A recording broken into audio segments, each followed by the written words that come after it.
लोकतंत्र सेनानी संघ पक्षर कला दिवस पालित 1975 मसीहा जून मास 27 तारिख में देश में जरूरीकालीन परिस्थिति घोषणा करी तत्कालीन प्रधानमंत्री इंदिरा गांधी जो कला शासन लागू करते भारत वर्षर इतिहास रे एक कला अध्याय हो रही कला दिवस भयावहता विषय देशवासी को सचेतन करने तथा भविष्य देश में एक लोकतंत्र सेनानी संघ तरफ यह दिवस को कला दिवस भाव पालन कर देश में युव समाज भितर देश इतिहास विषय में सम्यक तथ्य प्रदान करने देशवासी गणतंत्र व्यवस्था प्रति अधिक श्रद्धांजलि होगापी संघर यह उद्यम निरंतर चालू रही। सरकार गत वर्ष यह दिवस को धूमधाम राज्यस्तरीय उत्सव भाव पालन करते जरूरी परिस्थिति को विरोध कर कारावरण करिथिबा मोट 180 जन सेनानी को मानपत्र आर्थिक सुविधा प्रदान करी संबोधित करथिले। राज्य रे एहा मध्य आउ 72 जन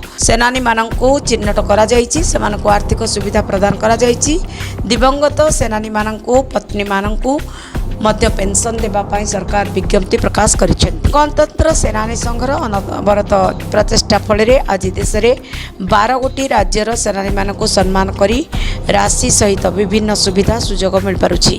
आम देश में निरंकुश भविष्य गठन करने संघर यह प्रचेष्टा समस्त ओडिशावासी समर्थन मिलुथाउ यही कामना करा जाउछि।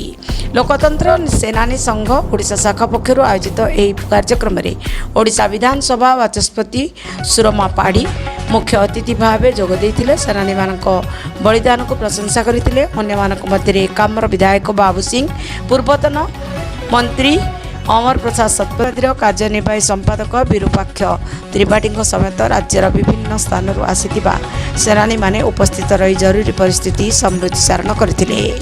रिपोर्ट अभियान समाचार।